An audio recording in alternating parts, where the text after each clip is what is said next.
para deliberar a ordem do dia. Está reaberta a presente sessão.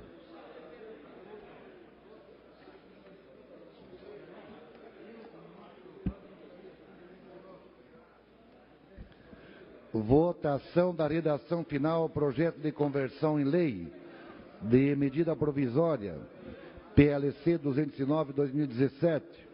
Autor: Comissão de Finanças e Tributação. Em discussão.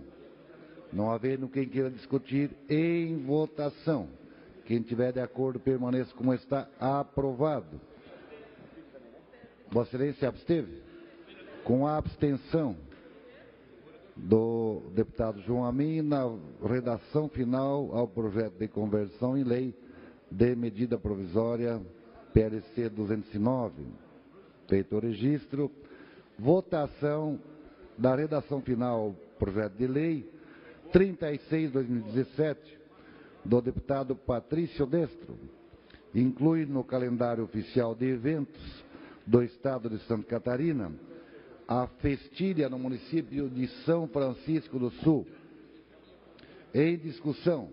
Não havendo quem queira discutir, em votação, quem tiver de acordo permaneça como está. Aprovado. Votação da redação final ao projeto de lei 39, de autoria do deputado Neudi Sareta. Inclui a Festa Nacional do Leitão Assado, do município de Concórdia, no calendário oficial de eventos do Estado de Santa Catarina. Em discussão, não havendo quem queira discutir, em votação, quem tiver de acordo, permaneça como está. Aprovado. Votação da redação final ao projeto de lei 240/2016, de autoria dos deputados Dr. Vicente Caro Preso e Padre Pedro Baldicera, que denomina como delegado Alcivandro Espezinha a Delegacia de Polícia do município de Guaramirim. Em discussão, não havendo quem queira discutir, em votação. Quem tiver de acordo, permaneça como está. Aprovado. Votação da redação final ao projeto de lei 258.3/2016, de autoria do deputado Neudi Sareta, que dispõe sobre o dever de as empresas concessionárias de água e saneamento que operam no Estado de Santa Catarina incluírem nas faturas de água e esgoto advertências sobre os riscos de água parada quanto à proliferação do mosquito transmissor de dengue, zika e chikungunya. Para debater a redação final, o projeto de lei, o deputado Fernando Coruja com a palavra. Senhor presidente, é apenas a redação final, mas eu só quero chamar a atenção novamente. Nós estamos votando um projeto de autoria legislativa importante que cria uma atribuição para as concessionárias de água e saneamento. E que eu insisto que nós podemos fazê-lo aqui. Isso aqui certamente vai voltar ao veto. Então, quando vier o veto para cá, nós aqui, que todos estamos votando a favor disso, sem nenhuma contrariedade, devemos, se vier o veto, no meu entendimento, manter aquela posição firme, derrubar o veto, porque, na minha opinião, e na opinião de muitos, evidentemente, que é possível o parlamento fazer isso. Com a palavra, o deputado Darcy de Matos, líder do governo, para fazer o contraponto. Eu concordo em parte com o deputado Coruja, que, de forma subliminar, deixou explícito que o projeto não tem fundamento legal. O projeto tem mérito, mas tem vício de origem. Todos percebem isso. Sugiro ao autor do projeto que transforme em indicação, que trate esse assunto com as concessionárias do Estado de água e saneamento, com a Casan, no caso, porque o projeto tem mérito, mas não tem fundamento legal. E o projeto, para ser aprovado no parlamento, para se transformar em lei, ele não basta ter mérito, ele tem que ter fundamentação legal. E nesse caso, lamentavelmente, nós não podemos legislar criando despesa ou aumentando despesa para o Poder Executivo. Eu voto contra o projeto, senhor presidente. Senhor presidente. Com a palavra, o deputado autor da matéria, Neudi Sareta. Eu tenho, inclusive, dúvida se cabe discussão em redação final, mas já que está sendo feito, só lembrando, o projeto já está votado aqui, já está aprovado, é apenas a redação final agora. Então, não cabe mais nenhum tipo de discussão sobre mérito. O que está em votação agora é apenas a redação final. Perfeito, deputado. O que está se discutindo é a redação final. Não havendo mais quem queira discutir, em votação. Quem tiver de acordo, permaneça constar. Aprovado.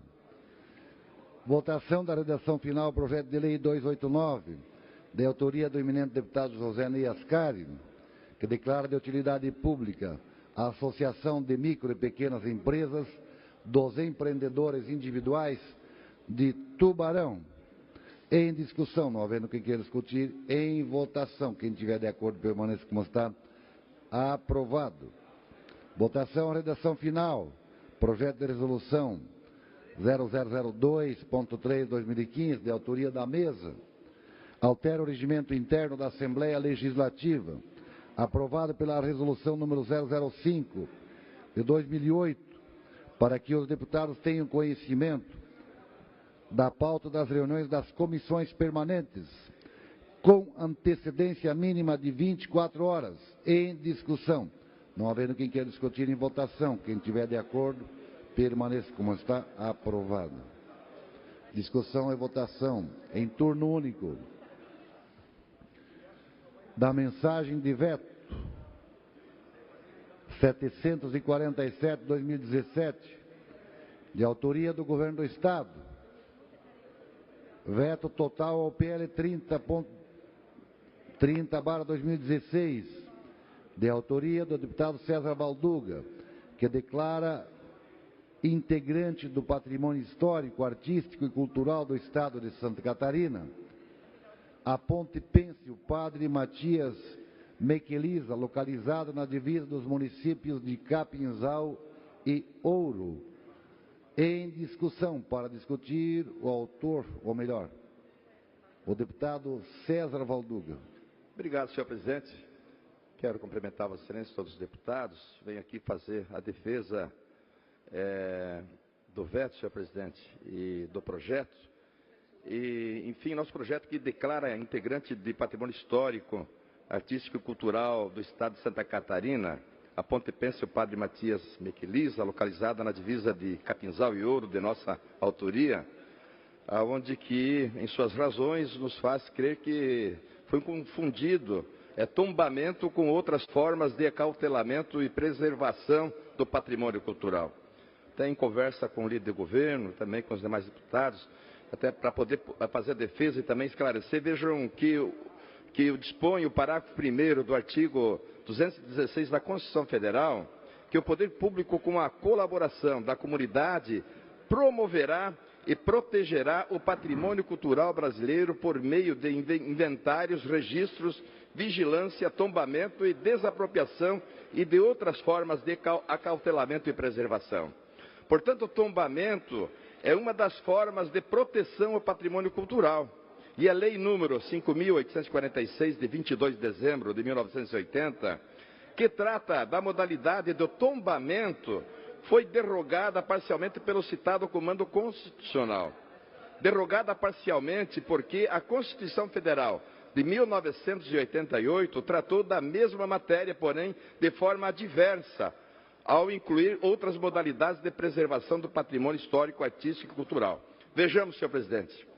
Então, a diferença entre tombamento e declaração. Tombamento, senhores deputados, é o ato de reconhecimento do valor histórico de um bem, transformando em patrimônio oficial público e instituindo um regime jurídico especial de propriedade. Declaração, que é o nosso caso do projeto de lei, é ato, deputado Kennedy, demonstrar claramente que é dar a conhecer e proclamar, de acordo com o interesse público, ser o bem, a Ponte Pêncil Padre Matias Mequeliza, de importância concreta para o Estado de Santa Catarina e de interesse histórico, artístico e cultural, sem transformá-la em patrimônio oficial e instituir um regime jurídico especial de propriedade. No entanto, com o nosso projeto da futura lei, perante o direito, a sua intencionalidade é jurídica, legal e constitucionalmente válida. Portanto, a gente faz essa defesa, senhor presidente, fazendo essas diferenciações que eu acredito que deva ter havido que o governo se confundiu entre patrimônio e também entre patrimônio e declaração. Por isso gostaria de pedir voto 2 pela derrubada do veto, se assim os nobres pares dessa casa entender que não vai gerar despesa ao governo do Estado de Santa Catarina. Obrigado, senhor presidente. Senhor presidente. Obrigado, deputado César Valduga. Com a palavra, o deputado Querini Nunes, e faço uma indicação se Vossa Excelência vai fazer o encaminhamento pela situação ou pela oposição. Pela legalidade, senhor presidente. Vossa Excelência tem a palavra. Mas o deputado César Valduga acabou de tirar, por exemplo, algumas dúvidas de alguns parlamentares aqui. E isso mostra a qualidade do nosso jurídico da casa, senhor presidente. O nosso departamento jurídico aqui da casa é muito bom. E lá na essência, quando veio lá da CCJ e os pareceres dos relatores, mostram que nós estamos certos sim quando fazemos esse projeto de lei, uma declaração de patrimônio histórico e não um patrimônio histórico. Tem toda a razão, teria toda a razão a Casa Civil se porventura estivéssemos colocando com um patrimônio histórico. Mas não, é uma declaração. Então está muito certo o deputado César Valduga, autor do projeto, que coloca aqui e faz essa posição. E eu gostaria de não só de pedir para que os nobres pares pudéssemos derrubar esse veto, que na minha opinião vejo que não seria nem necessário passar aqui, mas eu trago aqui, senhor presidente, exatamente para ver que no direito existem caminhos e que cada profissional toma o caminho que quer. Então, venho aqui a essa casa novamente dizer o seguinte, que nem todos os vetos que vêm do Executivo são corretos. A nossa visão é que prevalece. A visão do jurídico dessa casa que prevalece. A visão do relator e dos deputados que votam. Qualquer projeto que entra aqui nessa casa passa pela assessoria jurídica, não só do parlamentar, mas da casa, passa pela CCJ, passa por 2 votações na CCJ, vai para mais 2 comissões pertinentes e depois passa aqui nessa casa, no plenário, por mais 2 votações para vir alguém do direito que entende ou não da mesma forma e propor aqui o veto. Por isso, mais uma vez, na defesa minha, que sempre faço aqui, da produção parlamentar, eu peço que nós possamos votar o número 2 para a derrubada desse veto, para declarar essa bonita ponte pêncil que tem lá entre Capinzal e Ouro como patrimônio. A declaração de patrimônio e não patrimônio. Obrigado, senhor presidente. Pela ordem, senhor presidente. Pela ordem, o deputado Marcos Vieira. Senhor presidente, quero fazer das palavras do eminente deputado Querini Nunes minhas palavras e também completando da seguinte forma. Eu mesmo, senhor presidente, este plenário já aprovou por unanimidade e foi sancionado, aliás, não foi sancionado pelo governador, ele fez o decurso do prazo e essa casa promulgou, quando eu apresentei o projeto de lei declarando as quedas do rio Chapecó patrimônio imaterial de Santa Catarina. Então nós já temos, senhor presidente, uns 2 ou 3 projetos aprovados por esta casa declarando algum bem como patrimônio imaterial de Santa Catarina. Não vejo por que não derrubarmos o veto do governador e também declararmos a Ponte Pêncil, Padre Matias, Michelisa, localizado nos municípios entre Capinzal e Ouro, também patrimônio imaterial de Santa Catarina. O meu voto, senhor presidente, e peço ao meu líder, deputado Dóia, que libere a bancada do PSDB para também fazer a derrubada do veto em favor deste monumento que vai passar a ser patrimônio imaterial de Santa Catarina. Senhor presidente. Com a palavra, o deputado Milton Obos. Santa Catarina é bela por natureza e nós temos que preservar a nossa beleza histórica. E compreendendo o projeto do deputado Valduga e o equívoco da PGE em propor o voto, a bancada do PSD está deliberada também para derrubar o veto. Votar 2. Obrigado, deputado. Vamos ouvir alguém da situação. O líder antes do líder do governo, o deputado... desculpa, o deputado Fernando Coruja está inscrito. Na sequência, o deputado Darcy de Matos e o deputado Dóia. Deputado Fernando Coruja, Vossa Excelência tem a palavra. Senhor presidente, senhores parlamentares. O deputado Valduga apresentou um projeto de lei no sentido de considerar do patrimônio cultural de Santa Catarina uma ponte entre os municípios de Ouro e Capinzal. E ele levanta muito bem, quando fez aqui a observação, de que a Constituição Federal de 88, ela ampliou muito este conceito. E citou ele de forma muito afirmativa, de que o parágrafo 1º do artigo 216 diz o seguinte, ó, o poder público envolve o executivo, o legislativo e o judiciário. O poder público não é só o executivo, como às vezes pretende ser os executivos de determinados locais. O poder público são os 3 poderes. Está no artigo 2º da Constituição. São poderes independentes da República, o legislativo, o executivo e o judiciário. Aliás, o legislativo, desde a Revolução Francesa, sempre é o primeiro citado, porque é o que representa o povo sobremaneira. Mas, de maneira geral, se considera que o poder público o executivo considera que é só ele. O poder público, com a colaboração da comunidade, veja bem, com a colaboração da comunidade. O deputado Valduga teve, inclusive, o cuidado, nós conversamos sobre isso, eu fui relator do projeto, de solicitar aos 2 municípios que, lá na Comissão de Cultura Municipal, fizessem uma avaliação, e eles fizeram e mandaram para essa casa, dizendo-se favoráveis. Promoverá a proteção ao patrimônio cultural brasileiro, que a lei pretende, por meio de inventário, registros, vigilância, tombamento. Veja bem, tombamento é apenas uma forma. E desapropriação e de outras formas de acautelamento e preservação. Então, existem diversas formas. Como é que a PGE veta? Diz que a lei de 1980, uma lei pré-constitucional, fala que o tombamento só pode ser feito através da Fundação Catarinense de Cultura. Então, não, faltam 2 coisas muito sólidas para se discutir. Primeiro, a lei de 1980 foi recepcionada pela Constituição, porque se ela não for recepcionada, ela é inconstitucional. Segundo, não se trata de tombamento.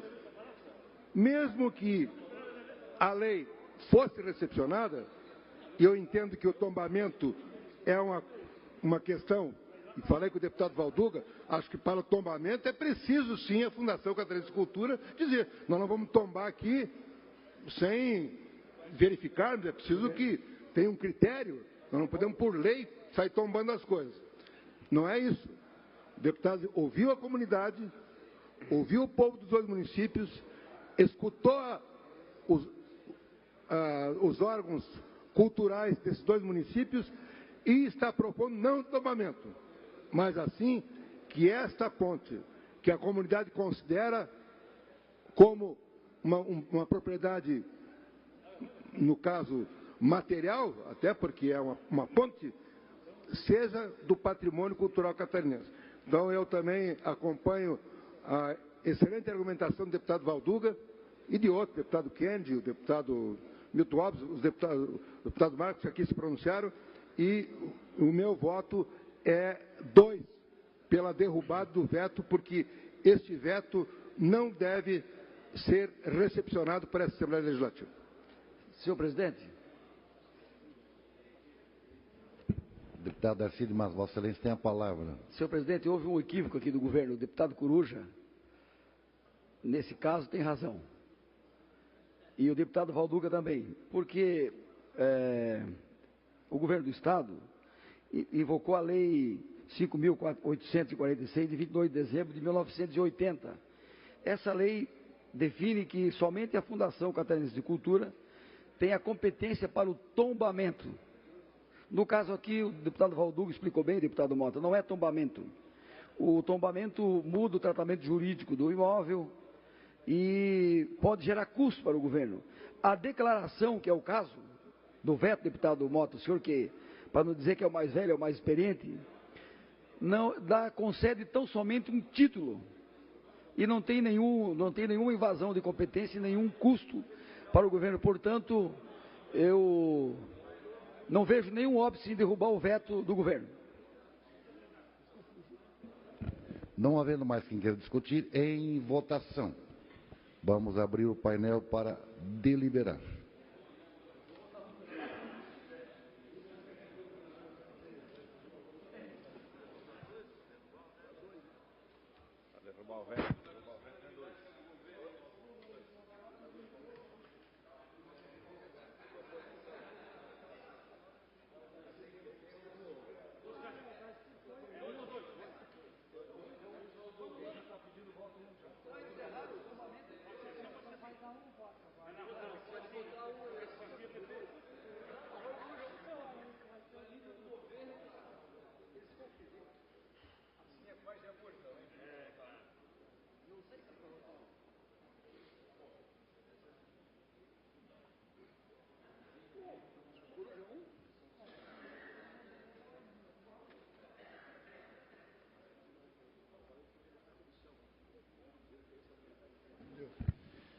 Vamos abrir o painel e conferir os votos.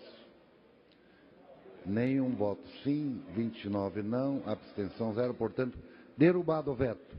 Discussão e votação, segundo turno, projeto de lei 32, de autoria do deputado Darcy de Matos, depois dispõe sobre a transferência simbólica da capital do estado de Santa Catarina para o município de Porto União. Em discussão, não havendo quem queira discutir em votação, quem tiver de acordo, pelo menos constar aprovado. Discussão e votação em segundo turno ao PL 105/2017, do deputado João Amin, dispõe sobre a transferência simbólica da capital do estado de Santa Catarina para o município de Chapecó. Em discussão, não havendo quem queira discutir em votação, quem tiver de acordo, permaneça como está. Aprovado. Discussão e votação em segundo turno ao PL 128/2017, do deputado Dóia Guglielmi, altera a Lei 17.065 de 2017 para o fim de retificar a expressão genérica veículos utilizada. Em discussão, não havendo quem queira discutir, em votação, quem tiver de acordo, que permaneça como está. Aprovado. Pedido de informação 54 da bancada feminina, solicitando ao secretário da Casa Civil informações referentes às ações tomadas acerca da situação da violência contra a mulher em Santa Catarina. Em discussão, não havendo quem queira discutir em votação, quem tiver de acordo, permaneça como está. Aprovado. Pedido de informação número 55 do deputado João Amin, solicitando ao secretário da Educação informações acerca do possível fechamento da Escola de Ensino Médio Victor Meireles, exceção para a Prefeitura de Itajaí. Em discussão, não havendo quem queira discutir em votação, quem tiver de acordo permaneça como está. Aprovado. Moções 85 do deputado Dirceu Dresch, manifestando ao presidente da República e demais autoridades contrariedades à extinção das zonas eleitorais de várias comarcas do interior do estado. Para discutir, o deputado Fernando Coruja, com a palavra. Senhor presidente, o TSE tem acenado que vai extinguir várias zonas eleitorais do interior do estado. E, ao que parece, com a extinção dessas zonas, ele vai centralizar o processo de expedir títulos e outras questões nos municípios maiores. O Brasil tem justiça eleitoral. Não é igual em outros países, muitos países que não têm justiça eleitoral. A justiça é comum e a maioria das questões eleitorais são tratadas pelos municípios.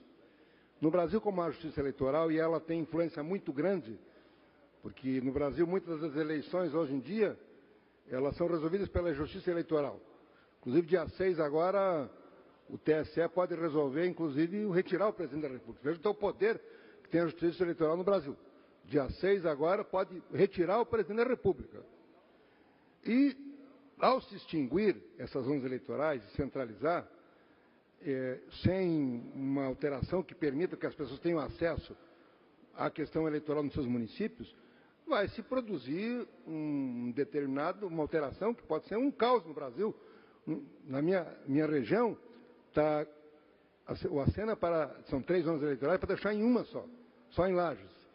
Então, veja, num município que já é extenso Lages, numa região muito extensa, onde os outros municípios ficam longe, você extinguir simplesmente sem melhorar a situação é uma coisa muito perigosa. Então, eu quero apoiar a moção do deputado Dresch, e, se for possível, inclusive, subscrever o deputado Dresch para que esta questão, uma questão muito importante no Brasil, muito importante, porque às vezes passa desapercebida, quando percebeu foi extinto, ela seja tomada com cuidado. O Justiça Eleitoral tem muita força, está acenando para tirar um presidente no dia 6, e agora quer ficar, no caso aqui, mais distante do povo, porque quer centralizar as decisões.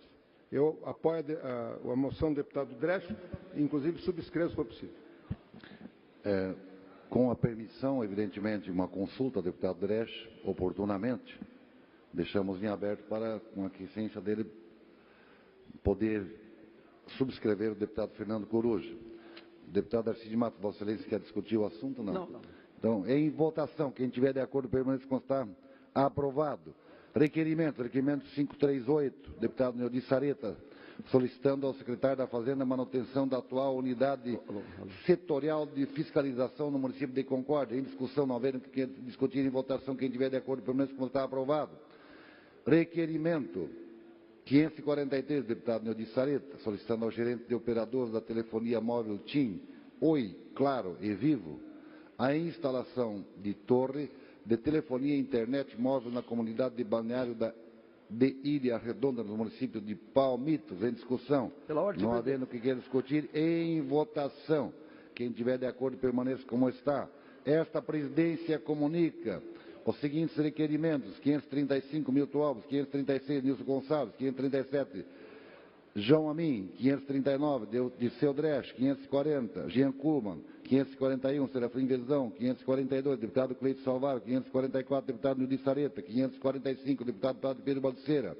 Esta presidência comunica e encaminhará aos destinatários, conforme determina o regimento interno, as seguintes indicações: 378, deputado Serafim Verzão; 379 a 383, deputado Valdir Cubalcini. Indicações: 384 a 389, deputado Neudi Sareta. Indicação 390, deputado Altair Silva. Não havendo mais... Pela ordem, senhor presidente. Mais matéria a deliberar, pela ordem está inscrito para falar o deputado Fernando Coruja, porém antes... Obrigado. Ou melhor, inscrito para falar, porém pela ordem, deputado Arcides Matos com a palavra. Senhor presidente, eu quero registrar a presença aqui do nosso vice-prefeito, Gilson Nagano, de Três Barras.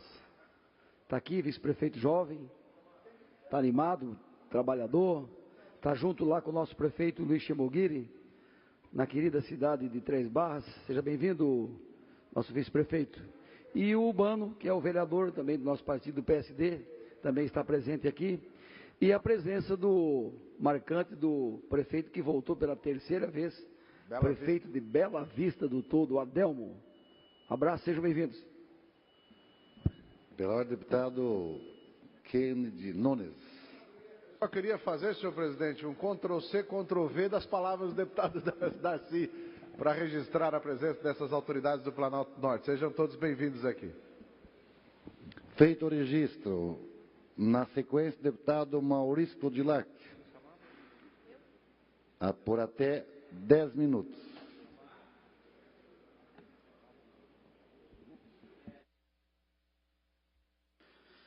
Obrigado, senhor presidente, senhores deputados, público que nos acompanha. aproveitar e vou falar um assunto aí. Eu vejo aqui o presidente do Simpol, Anderson Amorim, o Cláudio também, da diretoria do Simpol, fazer um registro. E também participamos, deputado Silvio, representando Vossa Excelência, agora há pouco ali no auditório Antonieta de Barros, na abertura, no lançamento do programa ID Identidade Jovem, junto com o secretário nacional da Juventude, com o secretário de Assistência Social do Estado de Santa Catarina, Valmir Cumim, e autoridades. Lá foi prestigiado por vários colegas deputados o lançamento, e um programa muito bom de inclusão dos jovens em atividades sociais, culturais, esportivas, garantindo inclusive por viagem interestadual 2 assentos para jovens com renda até, a família com renda até 2 salários mínimos. Então,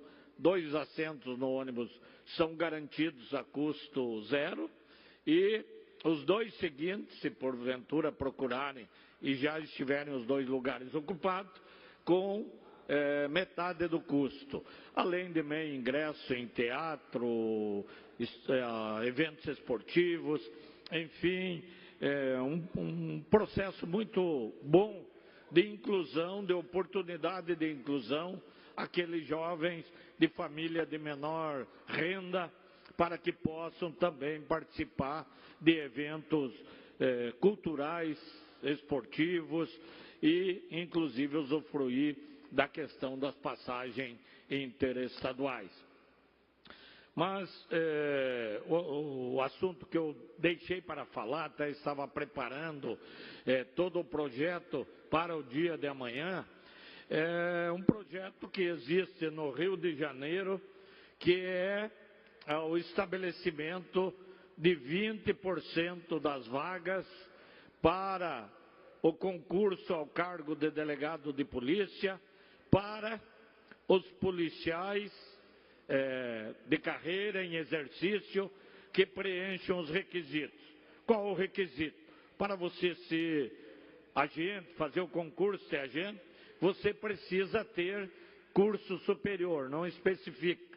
Para você fazer o concurso para delegado de polícia, você precisa ter o curso de direito. Então, o que busca esse projeto? Estabelecer que 20% das vagas dos próximos concursos tenha uma previsão legal de destinação àqueles que já são da carreira policial. Você estimula que os policiais em exercício busquem a qualificação, busquem a formação em curso superior, e vai pegar um profissional já experiente, qualificado, com a sua formação já quase ela toda concluída ou toda concluída, precisando apenas fazer a sua formação de academia para a carreira específica do delegado de polícia. Então, esse projeto já existe em outros estados, nós já estamos concluindo a parte final do projeto para alteração da lei em Santa Catarina, destinando então 20% das vagas dos concursos de delegado de polícia aos policiais civis de carreira no exercício do cargo e que preencham os requisitos, ou seja, que tenham aquela formação exigida para o concurso de delegado de polícia. Nós entendemos que isso cria uma motivação adicional.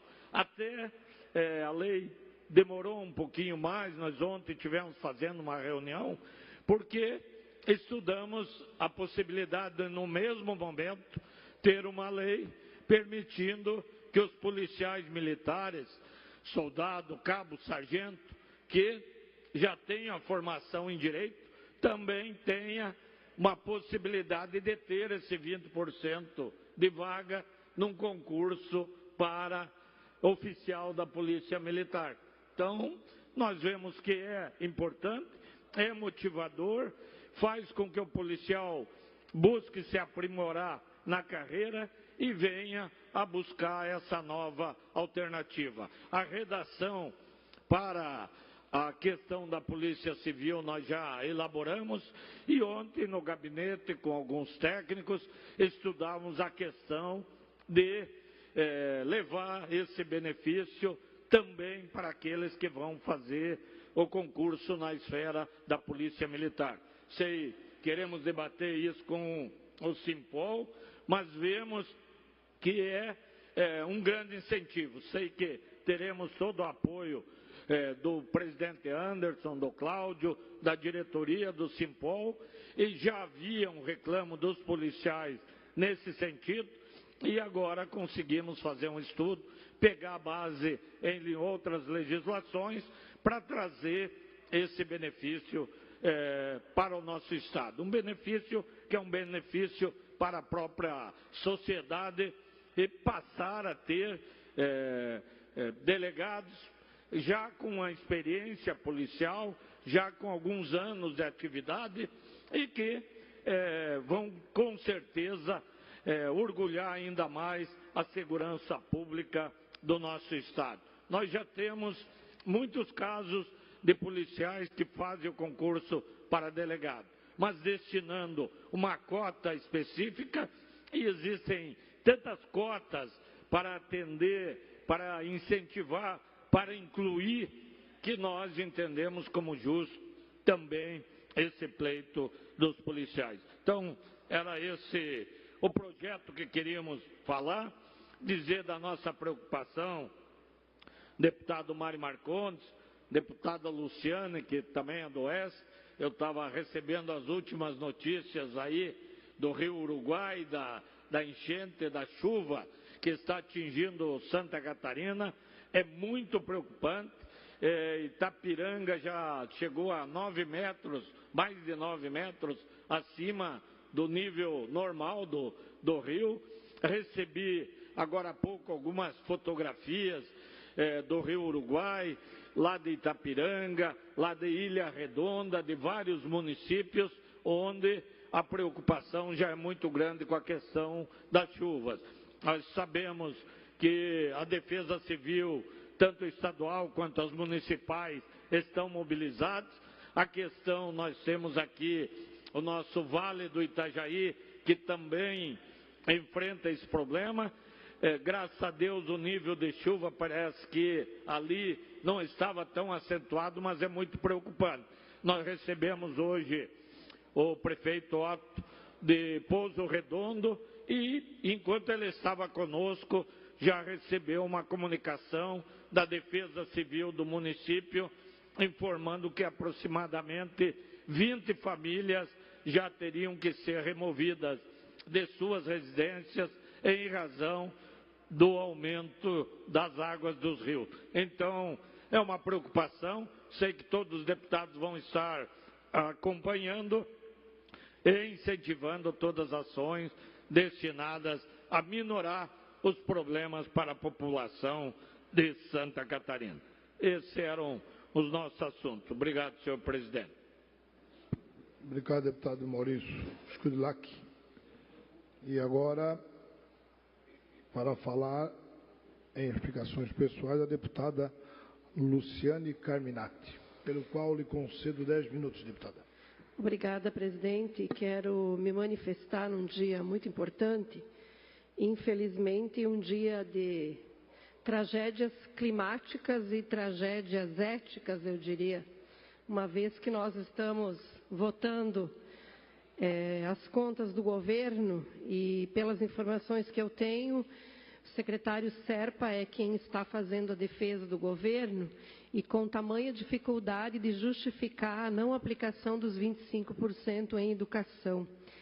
E uma outra tragédia que nós temos que averiguar com maior precisão é a história da divisão dos lucros da Celesc, que nos chega a informação, deputados, que por conta do lucro de dezembro do ano passado, os diretores e o presidente da Celesc estão recebendo equivalente a 6 salários. se você fizer o cálculo, R$35.000 vezes 6 é a parcela que cada diretor, num total de 7, estão recebendo agora. Então, me parece que isso cabe nesse momento que se fala tanto em corte de recursos e de crise, cabe a nós averiguarmos bem esta situação.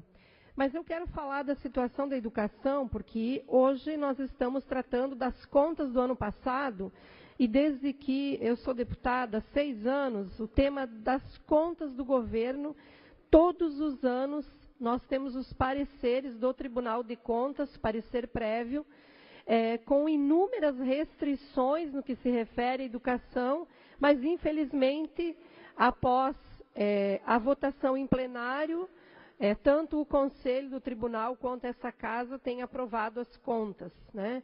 Por isso, nós também questionamos a indicação dos conselheiros do Tribunal de Contas, que precisam, de fato, serem conselheiros com a legitimidade da sociedade, e não de partidos, indicações políticas apenas.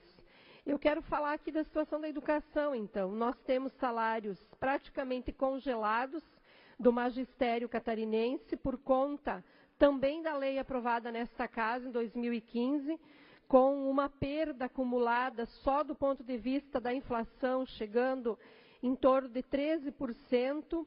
Os professores contratados, ACTs, nós temos também direitos retirados nesta lei do plano de carreira. Os professores que se organizaram para reivindicar reajuste salarial e plano de cargos e carreira, 13.000 profissionais da educação acumulando as faltas no ponto, faltas que já foram abonadas, mas que no ponto estão prejudicando os benefícios na aposentadoria e na progressão. Graças a uma ação do SINTE, conseguimos uma liminar para suspender essas faltas, mas o governo não legitimou enquanto parlamento, enquanto legislação. Na educação especial, uma outra situação que é a aplicação da lei aprovada nesta casa, de minha autoria, do segundo professor. O governo diz que vai entrar com a DIN, né, no sentido de não aplicar, não garantir professor habilitado aos educandos da educação especial, e não acata também o chamamento do concurso dos professores da educação especial que poderiam estar atuando na APAE, respeitando o último concurso público. Nós temos a situação das próprias APAEs, objeto de discussão aqui no plenário, de muitos debates nas comissões. As APAEs perderam nos últimos anos 120 milhões de reais. Muitas APAEs suspenderam o transporte escolar dos estudantes pela redução desses recursos. O parecer do Tribunal de Contas em 2010 dizia que o governo não repassou 10 milhões, em 2011 chegou a 19 milhões, 2012, 18 milhões, 2013, 23 milhões, quase 24, 2014, 24 milhões, 2015, 24 milhões. As APAEs aqui também perdendo recursos para a educação especial. Aos estudantes das universidades comunitárias, que todas as horas, deputado Mário, batem nas nossas portas pedindo bolsa de estudo. Deputada, por favor, dê um jeito de arrumar uma bolsa de estudo. Eu tenho dito o seguinte: basta que o governo aplique a lei fala em 5% do orçamento de manutenção da educação. O governo nunca chegou a 3%, e a lei fala em 5%. Então, eu tenho dito aos estudantes, basta que o governo cumpra a lei, que nós vamos ter praticamente o dobro de bolsas nas nossas universidades, permitindo que os estudantes possam concluir também o ensino superior. Então, o artigo 170 não sendo cumprido, prejudicando estudantes jovens, cheios de sonho, de vida, querem ser profissionais, estão abandonando porque não conseguem custear a universidade. A situação das escolas, então, é algo mais dramático ainda. Nós temos denunciado em todas as regiões, e eu conheço muitas escolas distribuídas nos diferentes polos do Estado. Recentemente, o caso mais público divulgado, felizmente pela imprensa, foi o caso de 7 escolas entre Balneário Gaivotas e Sombrio interditadas por problemas de limpeza da caixa d'água, fossa transbordando e acessibilidade. Coisas desta natureza que nos envergonham. Mas isso não é mérito só do Sul. No Oeste nós estamos cheios de situações assim, escolas que começaram, que estão há 3 anos sem a obra terminar.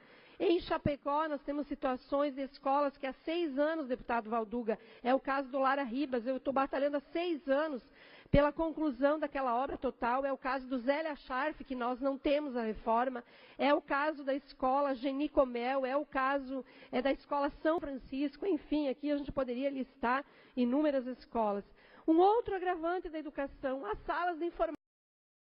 Eu tenho visitado as escolas e está lá os computadores e não tem profissionais. Os computadores lá, a Deus dará, esperando um professor, porque o Estado esse ano não contratou os técnicos de informática, os professores e, enfim, nem mesmo a pouca tecnologia que tem, o governo não responde por isso para assumir essa função, o que seriam necessários em torno de 1.000 professores. Horário do ensino noturno.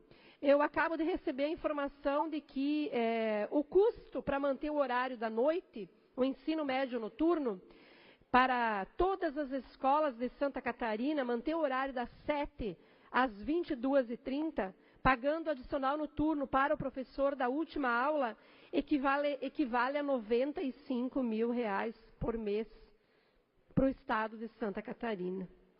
Por conta de R$95 mil por mês, a Secretaria de Educação publica um ofício circular para as escolas determinando uma mudança drástica. As aulas passam a começar às 6h30 da tarde. Alunos que moram do outro lado, ou melhor dizendo, que trabalham do outro lado, estão perdendo uma aula, 2, e o Estado cruza os braços e faz de conta que não vê. R$95 mil resolveria o problema do horário do ensino médio noturno. Então, eu estou falando aqui com muita dor, porque quando a gente vê o Estado de Santa Catarina com todas essas situações na educação, e eu poderia aqui citar tantas outras que toda semana chegam a nós, como presidente da Comissão de Educação, é lamentável, caros deputados e ouvintes, porque, veja bem, o governo não aplica 25% do orçamento na educação, conforme está na Constituição. Nós não estamos brigando aqui por 30, por 32, por 33 ou por 28. Nós queremos o que é constitucional. E qual é o questionamento? Que aqui o deputado Darcy sugeriu outras interpretações. O questionamento é muito simples. Em lugar nenhum desse país está escrito na legislação que o pagamento de nativos é dentro da folha dos 25, dentro do orçamento dos 25. Professor, quando se aposenta, vai para o Caixa Geral do Estado. A fonte geral do Estado, a fonte 100, não é mais manutenção da educação, porque ele não está mais no exercício da função.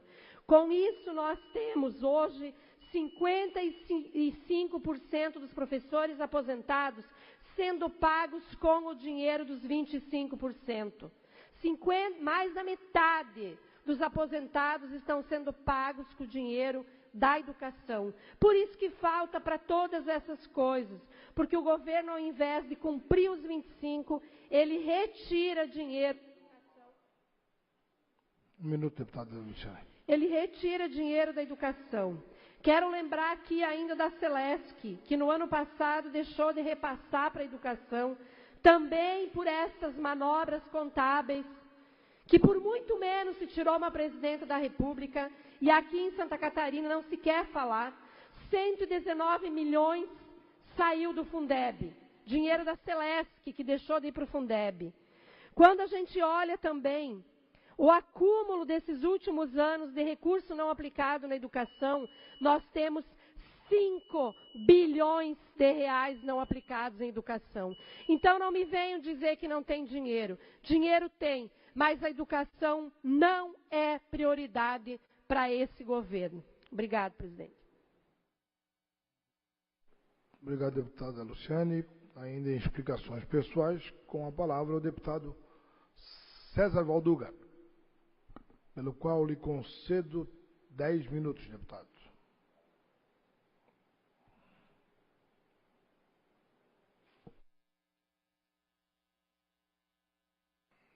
Saudar Vossa Excelência, deputado Marcondes, saudar deputado Kennedy, deputada Luciane, que fazendo defesa sobre a educação no Estado de Santa Catarina. Vou saudar também a população catarinense que nos acompanha via TVAL, rádio digital.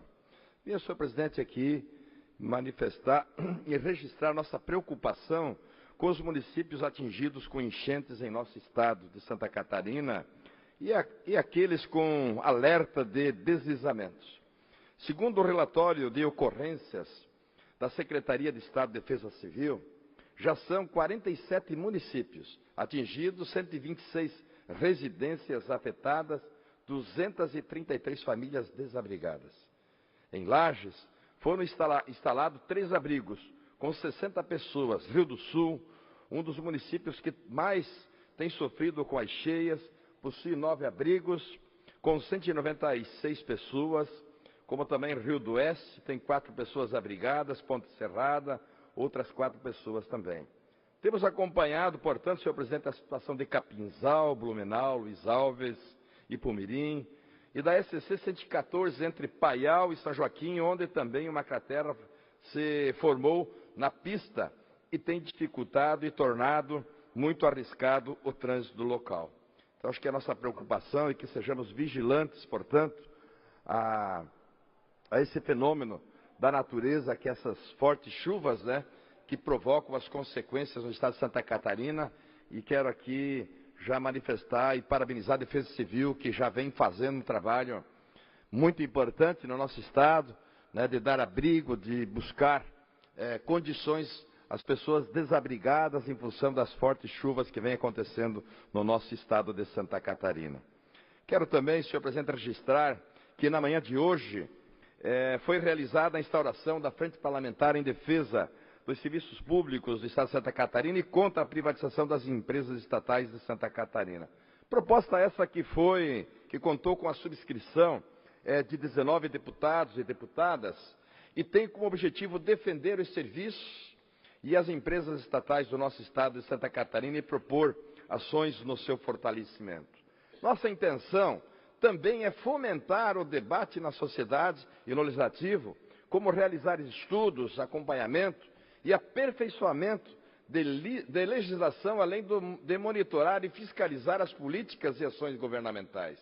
É nesse sentido que estamos elaborando um calendário que inclui a constituição de um grupo de trabalho, senhor presidente, envolvendo representantes das empresas de trabalhadores e trabalhadoras, governo, para subsidiar e acompanhar mais atentamente as ações e os desdobramentos dos investimentos em nossas estatais. Também propomos uma série de visitas nas empresas estatais do nosso Estado, com um calendário que deverá priorizar o acompanhamento num primeiro momento da Casan e também da Celesc. Então, vejo que é muito importante, principalmente diante dos desafios tecnológicos que estão aí apostos através da inovação tecnológica, para que as nossas estatais do Estado de Santa Catarina, elas venham cada vez mais se aprimorar diante dos avanços, E vejo que as nossas matrizes econômicas, elas são importantes e que nós precisamos fortalecê-las cada vez mais. Fortalecê-las, fortalecer aquelas que nós temos, mas nós temos que buscar algo mais, E vocacionadas principalmente a nossa saudar o Wagner e também aqui os prefeitos que vêm lá do nosso Oeste Santa Catarina, o nosso muito obrigado por sempre prestigiar o nosso parlamento, mas que é muito importante, senhor presidente, que nós façamos as políticas públicas no sentido sempre de fortalecer, mas que através da inovação tecnológica, e até o governo do Estado vem se empenhando muito na questão da construção de 13 centros de inovação tecnológica na cidade de Santa Catarina, para que, vocacionado às nossas regiões, nós possamos buscar novas matrizes econômicas para o nosso estado, fortalecer nossa economia, mas principalmente na geração de emprego e renda. Isso também é muito importante. E também gostaria de fazer um registro de uma importante vitória dos municípios brasileiros, Wagner, que foi a derrubada do veto, senhor presidente, do presidente Michel Temer ao artigo que tratava da redistribuição do ISS. Aí muito importante para os prefeitos do nosso estado de Santa Catarina, para os prefeitos, o deputado Kennedy de todo o Brasil, em especial aos geradores pelas operações com cartões de crédito, seguradoras e planos de saúde, aos municípios e também as transações que se realizam, né? O Congresso Nacional decidiu na noite de ontem, com apenas 6 objeções, derrubar esse desastroso veto que visava preservar os interesses de banqueiros e especuladores, deixando de lado os interesses dos municípios do nosso país. A redistribuição do ISS estava prevista em projeto de reforma do ISS, aprovado no Senado em dezembro do ano passado, mas havia recebido veto presidencial. Atualmente, a arrecadação desse imposto está concentrada em apenas 35 prefeituras do nosso país, que é o caso das operações de leasing, né? Esses impostos vão para apenas alguns paraísos fiscais do nosso país, 35 prefeituras. E o argumento para a concentração da arrecadação é que somente os municípios nos quais estão instalados prestadores de serviços específicos, como empresas de cartões de crédito e débito do leasing e planos de saúde, podiam receber esse tributo. Uma outra questão é que, na maioria dos casos, esses municípios ofereciam vantagens absurdas para garantir, senhor presidente, para garantir permanência das empresas, como a redução da alíquota fixada em 2%. Em 2% para até 0,2%. Né, os conhecidos paraísos fiscais das operadoras de crédito e de cartão de crédito. Os paraísos fiscais do nosso país, também das operadoras de crédito. Por isso, nós gostaríamos, então, de reforçar a importância da luta, senhor presidente, dos prefeitos, associações de municípios, entidades comprometidas como o desenvolvimento dos municípios catarinenses, que dialogam com os parlamentares, fizeram uma campanha forte contra este absurdo veto e conseguiram a grande vitória, que é a redistribuição do ISS em todas as prefeituras do nosso país. Não apenas para 35, para alguns paraísos fiscais, em função da alíquota que colocavam lá embaixo, e é claro, as operadoras recolhiam naqueles respectivos municípios. Então, né, os nossos municípios catarinenses, com certeza, né, perdeu muitos recursos, né, muito dinheiro que poderia vir para o nosso estado e também para os nossos municípios. Então, essa alteração, senhor presidente, da tributação para o domicílio do cliente é uma antiga reivindicação dos prefeitos catarinenses também. Aí quero parabenizar também os prefeitos catarinenses, né, enfim, todas as entidades que sempre se mobilizaram contrária, né, aos paraísos fiscais que acontecem no nosso país, para que essa distribuição desses impostos também ficasse, né, a todos os nossos municípios do estado de Santa Catarina. Isso faz justiça com os municípios, porque a arrecadação atual é de 6 bilhões de reais e passa a ser dividida em todas as prefeituras do país, além de ser acrescida dos ajustes propostos na lei que fixa a alíquota de 2%, não mais aqueles 0,2%, firmado como a improbidade de administração qualquer ação que queira burlar esse percentual. Então, esse é o caminho. Vejo que é importante que nós possamos valorizar nossos municípios, municípios que enfrentam dificuldades, muitas vezes lá de colocar o óleo diesel na patrola, no trator, né, para melhorar as estradas do nosso interior, dos nossos municípios de Santa Catarina, melhorar a nossa economia, melhorar a saúde, Wagner, melhorar a educação, melhorar, enfim, as políticas públicas, a segurança pública do nosso estado de Santa Catarina. Então, recursos que voltam para o nosso estado, que voltam para os municípios e que, consequentemente, né, isso vai fazer um bem muito importante para todo o nosso povo catarinense. Isso é fazer justiça. Isso é fazer a distribuição de renda. E o que nós precisamos é fazer a distribuição de renda no nosso país. Por isso, senhor presidente, trago essa manifestação feliz, muito contente, com essa acertada que deu os deputados, enfim, de derrubar o veto do presidente da República, o qual concentrava para apenas alguns paraísos fiscais da nossa federação, do nosso Brasil, e a partir de então começa a acontecer essa distribuição em todos os municípios, do nosso país. Fico muito contente pelo nosso estado e principalmente pelas prefeituras, 295 prefeituras do nosso estado de Santa Catarina, Kennedy, onde que com certeza vai melhorar essa distribuição e não vai ter mais com isso os paraísos fiscais que até então acontecia. Muito obrigado. Obrigado, deputado César.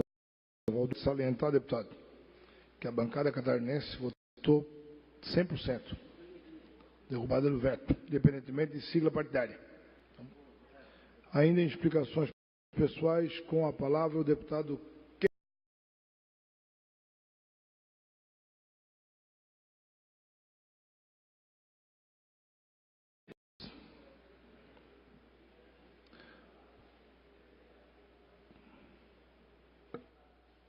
Presidente, estou andando tipo mulheres do parto. Hoje acabei escorregando no corredor aqui da casa e machucou a coluna, e aí a gente vê que a idade dos 46 começa a pesar.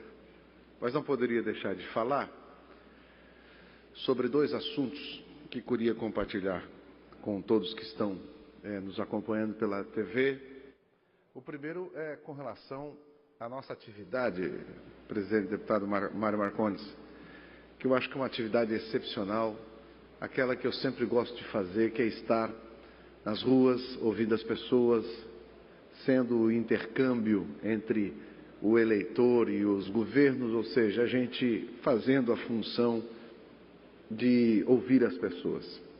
E continuamos ainda com nosso gabinete na rua, e desta vez eu quero destacar aqui a parada que nós fizemos em Rio Negrinho, belíssima cidade de Rio Negrinho, no Planalto Norte de Santa Catarina, e estivemos lá, e quero chamar a atenção das pessoas que vão assistir o vídeo que o meu pessoal fez, para o compromisso que nós temos com relação a levar as demandas que chegam ao nosso gabinete e tratá-las pessoalmente. Pode rodar o vídeo.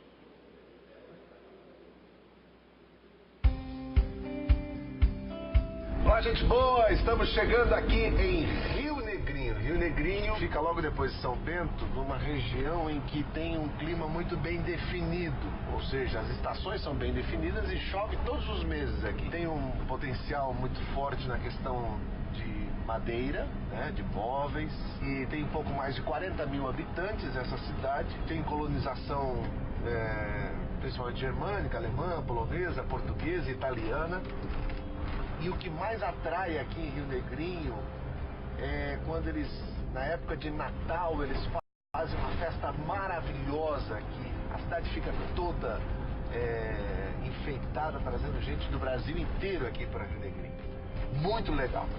O gabinete móvel foi instalado na Praça do Avião, na região central. Muita gente esteve presente, sugerindo melhorias para a cidade. Também estiveram por lá vereadores e o prefeito. Eles aproveitaram a presença do deputado para fazerem as suas reivindicações.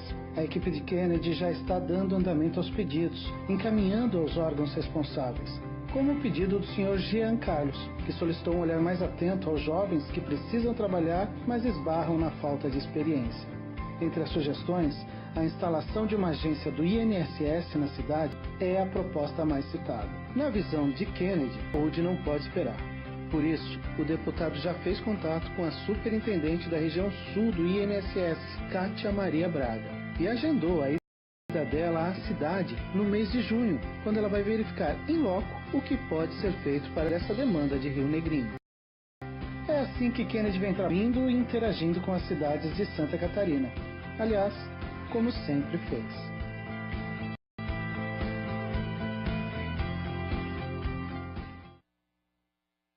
Essa parada que a gente fez em Rio Negrinho, mas essa diferença que tem eu tenho tratado pessoalmente todas as demandas que chegam. Fui ali na superintendente do INSS, que agora cuida de Santa Catarina, Rio Grande do Sul e Paraná, e já agendamos para o mês que vem a ida dela lá para tentar verificar o que podemos fazer. E eu vou trazer na próxima semana, eu acho que sexta-feira eu vou fazer essa visita, é que o Dr. Marco Schetter, que é um dos meus advogados, é bom falar isso para os meus colegas de imprensa, ele me passou hoje que quando eu era vereador lá em Joinville, eu tinha um ônibus que a gente fazia esse tipo de trabalho, deputado César. E lá naquela época surgiu uma demanda jurídica que a minha assessoria entrou com uma ação, perdemos em Joinville, recorremos e esta semana nós reformamos a decisão em primeiro grau aqui no Tribunal de Justiça um caso lá com relação ao transporte coletivo. Eu vou trazer isso, mas anos depois a gente ainda continua cuidando do pedido das pessoas que foram lá no nosso gabinete na rua. Eu quero aqui de forma muito especial agradecer, porque na verdade é um comprometimento meu, da minha equipe, do meu time, em termos isso como grande diferencial. No sábado agora é Alô Sul do Estado. No sábado agora, das 10 ao meio-dia, nós vamos estar na belíssima cidade de Nova Veneza, bem ali na praça, onde vamos estar lá com os nossos colegas e companheiros do PSD e também os moradores de Nova Veneza, dessa belíssima cidade, a única cidade do Brasil que tem uma glândula original da Itália, e nós vamos estar lá então em Nova Veneza no sábado, é isso, né? No sábado das 10 ao meio-dia, na pracinha ali principal onde tem um coreto. Falado isso daí, eu queria mais uma vez, e quero agradecer o colega jornalista Moacir Pereira, que relatou hoje na coluna dele também, a todos que fizeram a casa, a assessoria da casa aqui, que fez uma belíssima matéria do evento que vai acontecer na próxima segunda-feira, e eu peço para rodar mais uma vez esse vídeo, porque é de interesse absoluto de todas as prefeituras do estado de Santa Catarina, que terão a oportunidade de fazer os seus municípios aparecerem para o grande comércio da China. A modernidade encurtou distâncias. Hoje o mundo se transformou numa grande aldeia. O Japão e a China, que antes eram distantes, agora estão logo ali. E eu não estou falando apenas de distância, estou falando também de tecnologia. Basta apertar um botão e pronto. Estamos vendo tudo o que acontece do outro lado do mundo aqui, ao vivo. E é exatamente este lado do mundo que hoje está atrás de parceiros para expandir os seus negócios. O asiático não vê o mundo como um globo, e sim como um mapa aberto sobre a mesa. E nesta posição, eles veem o nosso estado como a principal porta de entrada para a América. Somos a menina dos olhos dos asiáticos, não só pela qualidade dos produtos que exportamos, mas também pela infraestrutura logística que nos torna muito competitivos. 5 portos, rodovias duplicadas e incentivos fiscais em cidades com baixo índice de desenvolvimento humano colocam o nosso estado em situação privilegiada para atrair empresas do exterior. E para isso, precisamos aparecer. A China tem uma organização que procura as cidades exatamente para esta expansão. É a Associação das Cidades Irmãs da China. A CIFCA é uma grande vitrine. Já firmou mais de 1.500 acordos em 508 estados de 137 países, 57 aqui no Brasil. Em 2016, representei nosso estado na Conferência das Cidades Irmãs, que aconteceu na China. Aproveitei o encontro e fiz o convite para que eles venham ao nosso estado conhecer as nossas cidades. O convite foi aceito e agora, dia 5 de junho, nós vamos receber aqui em Florianópolis os executivos da CIFCA. Eles vêm dispostos a conhecer as características das nossas cidades e, a partir daí, buscar investidores para que possam ampliar os negócios da China aqui em Santa Catarina. Por isso, Para você que é prefeito ou empresário, dia 5 às 9 da manhã, na FECAM. É a sua vez de fazer sua cidade aparecer para a China.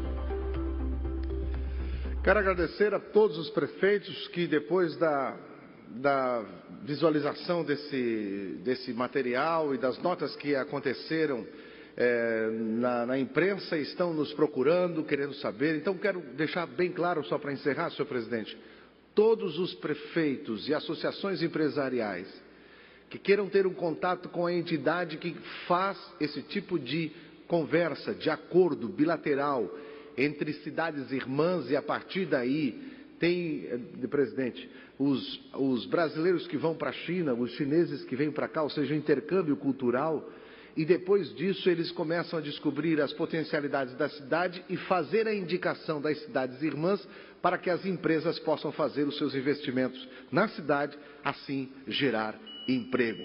Por isso, segunda-feira, agora, na próxima semana, às 9 horas, venha prefeito na FECAM e faça aparecer a sua cidade, o seu município, a sua potencialidade para o grande mercado asiático que está na China. Muito obrigado, senhor presidente. Obrigado, deputado Kennedy Nunes. Com a palavra, o deputado Serafim Venzon. Senhor presidente, senhores deputados, prezados catarinenses que nos acompanham pelos nossos meios de comunicação, eu queria aqui saudar a todos os visitantes, prefeitos, vereadores, que vêm de todos os municípios de Santa Catarina, principalmente nessa época, trazendo necessidades, demandas do seu município e pedindo a nós, deputados, aos deputados preferenciais de cada região, para que haja um encaminhamento de inúmeras situações dos municípios. Mas eu quero, em nome do vereador Carlos Eduardo de Campos, de Bombinha, saudar a todos os vereadores e os prefeitos que nos acompanham aqui no dia de hoje. Também, senhor presidente, eu queria destacar um programa que o governo do Estado, há 2 anos, o governo Colombo, fez através do programa Fundão, o Fundo de Apoio aos Municípios, que foram gastos ou investidos mais de 640, 650 milhões de reais, e que esta casa, os parlamentares, apoiaram uma iniciativa do Poder Executivo de fazer chegar recursos até o município e para todos os municípios, independente do seu partido político. Por isso que essa casa votou na proposta do governo de buscar o empréstimo que o governo do Estado fez de mais de 600 milhões, e esses recursos seriam distribuídos para todos os municípios, e dando ainda um destaque preferencial aos municípios menores. E para que esses municípios menores sejam agraciados com essa proposta, aprovada por todos nós, justamente se estipulou que o menor município receberia, no mínimo, 700 mil reais. E o maior receberia, no máximo, 3 milhões. Justamente para não ocorrer que o município que tivesse uma população muito grande, nós quebramos aquele princípio de que a divisão fosse proporcional à população, que em sendo proporcional à população, acabariam os municípios maiores absorvendo um maior volume desses recursos e os municípios pequenos ficariam com as suas demandas. Assim, por exemplo, uma ponte na cidade de Joinville pode atender a mais pessoas, mas o custo da ponte em Joinville ou em Papanduvas, o custo é parecido. O custo de um ginásio de esportes em Joinville é parecido do custo em Itaiópolis, apesar de, politicamente, em Joinville, de repente, pudesse surtir um efeito político maior. Mas justamente para quebrar essa tendência natural, nós justamente votamos e defendemos a intenção de que E esses recursos deveriam ser dirigidos principalmente aos municípios menores, porque eles, de outra maneira, acabam sendo menos privilegiados na hora da distribuição de outros recursos, como é, por exemplo, o ICMS. E por isso, então, que o Fundo de Apoio aos Municípios, na verdade, trouxe ou levou para os municípios aqueles investimentos que acabou gerando um contentamento para muita gente, para os prefeitos, para as câmaras de vereadores.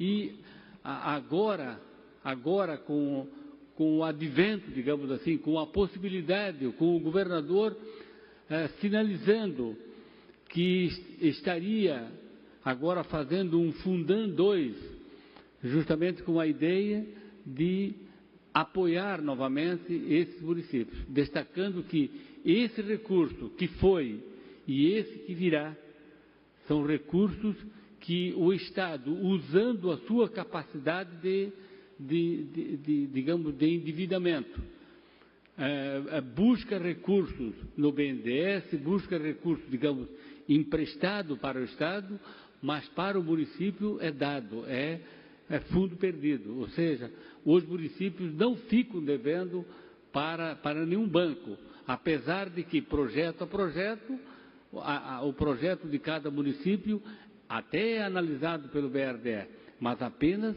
para que seja um projeto correto, para que seja um projeto necessário, que seja útil, né? Mas a dívida fica para o Estado de Santa Catarina. E esse é o Fundão 2. De forma que muitos vereadores, prefeitos, têm nos procurado, estamos na expectativa do governo fazer um lançamento oficial. Eu sei que o governador Raimundo Colombo já está visitando várias prefeituras, várias regiões, pelo menos, já anunciando a intenção desse novo pacote de investimento para os municípios, mas eu queria dizer do contentamento, justamente, dos vereadores, dos prefeitos, que têm em receber esses investimentos. Ainda ontem, por exemplo, eu fui convidado para participar da cerimônia de uma entrega de uma obra lá em Guaraciaba, que há 2, 3 anos atrás, atendendo o pedido de vereadores, como o Choia, do vice-prefeito, como o Nego Dorigon, nós atendemos um pedido deles e agora a Prefeitura executou a obra, fez a entrega e, de certeza, aquela e outras que foram feitas naquela cidade e foram obras parecidas aconteceram em todos os municípios de Santa Catarina, justamente são obras muitas vezes até pequenas, mas que atendem exatamente à necessidade das pessoas. E por último, senhor presidente, eu queria destacar um fato que vem ocorrendo muito, que é justamente a questão do desemprego, que nós temos acompanhado aí, temos mais de 14 milhões de brasileiros desempregados, e esses 14 milhões, como é que eles vão aumentando? Alguns são exonerados, são demitidos do seu emprego. Outros não conseguem adentrar ao emprego. Os senhores sabem que o Brasil tem um crescimento aproximadamente de 1,5% a 2%. Esse é o crescimento populacional. E assim como nós nascemos em torno de 2%, e nós somos em 210 milhões de pessoas, 2% são 4 milhões. Então, a cada ano nascem mais de 4 milhões de crianças. E a cada ano aparece alguém batendo lá na fábrica para pedir emprego, 4 milhões de pessoas. 4 milhões de jovens que têm 14, 15, 16, que já estão na fase de começar a trabalhar, e teria que haver um crescimento econômico também em torno de 2%, pelo menos, justamente para manter aqueles que estão trabalhando e ainda atender aqueles que vêm crescendo, né? que vão adentrando ao mercado de trabalho. E justamente agora, com o crescimento do desemprego, o que sobra mais? Sobra mais aqueles que estão por adentrar.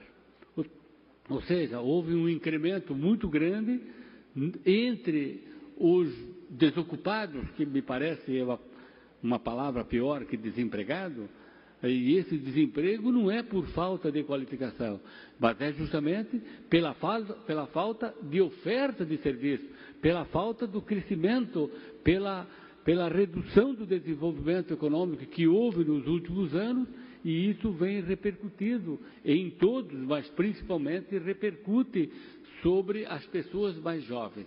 E nós tivemos um incremento de 2012 até agora, esse número de desemprego entre os jovens e adolescentes de 16, 17 anos, um incremento de 143%. Essa faixa de idade tem maior sensibilidade aos ciclos econômicos. E é um dos motivos que o desemprego não cresce pela demissão, mas cresce pela falta de oferta de emprego, e justamente eles, por serem aqueles que na hora que vão pedir um emprego, ainda ao receber a pergunta, qual é a experiência que tem? Não tem nenhuma, estou começando, eu estou querendo, já estudei bastante, mas eu preciso aprender mais aqui. De forma que essa é uma solução que nós podemos resolver, senhor presidente, à medida que nós promovemos o desenvolvimento econômico. Muito obrigado, senhor presidente. Obrigado, deputado Serafim Vezon. Não havendo mais assuntos a ser tratados na tarde de hoje, nem oradores inscritos, esta presidência, antes de encerrar a presente sessão, convoca outra ordinária para amanhã, no horário regimental. Está encerrada a presente sessão.